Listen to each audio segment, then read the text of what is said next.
Phone tapping పై డీసీపీకి చికోటి ప్రవీణ్ ఫిర్యాదు చేశారు. CBI దర్యాప్తు జరిపించాలని కోరారు. రాధాకిషన్ అక్రమాస్తులపై ఈడీకి లేఖ రాస్తానని, రాధాకిషన్ రావు వ్యవహారంపై సమగ్ర దర్యాప్తు జరపాలని విజ్ఞప్తి చేశారు. చికోటి ప్రవీణ్ సినిమా హీరోయిన్లు, వ్యాపారవేత్తల ఫోన్ ట్యాప్ చేసి బెదిరింపులకు దిగారని ఆరోపించారు. చికోటి ప్రవీణ్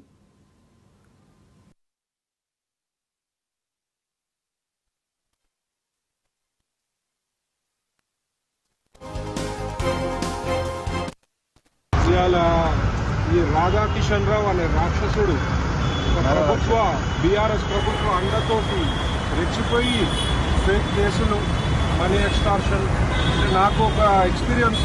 నేను శివాజీ స్టాచ్యూ ఇష్యూ అయినప్పుడు నేను కేసీఆర్ గారి గజ్వెల్కి పోవడం జరిగింది. వాళ్ళ ప్రాతినిధ్యం వహించిన కేసీఆర్ గజ్వెల్కి హిందూ సోదరులపై దాడులు జరిగి దెబ్బలు తాకితే పరామర్శించడానికి వెళ్ళి రాగానే కేసులు పెట్టారు. నాకు అప్పుడున్న కమిషనర్ శ్వేత గారు.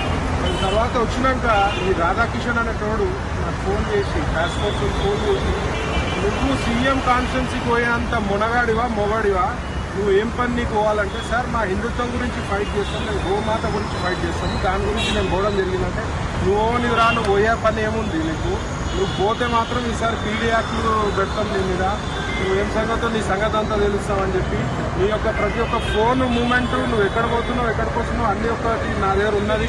అది ఫోన్ రికార్డింగ్ కూడా, ట్యాపింగ్ కూడా చేయడం జరిగింది. ఈడీ ఇష్యూ ఎప్పుడైతే నా మీద అయిందో అప్పటి నుంచి బీఆర్ఎస్ ప్రభుత్వము ఈ రాధాకిషన్ లాంటి రౌడీలు, గూండాలు, పోలీస్ ఆఫీసర్ చూసుకుని ఉన్న గూండాలని పెట్టి మరి ఫోన్ ట్యాపింగ్ చేసి నా యొక్క మూమెంట్స్ కూడా అబ్జర్వ్ చేసి నన్ను ఒక రకంగా ఎక్స్టార్షన్ చేయడం జరిగింది. నేను భయపడలే కాబట్టి నడిచిపోయింది.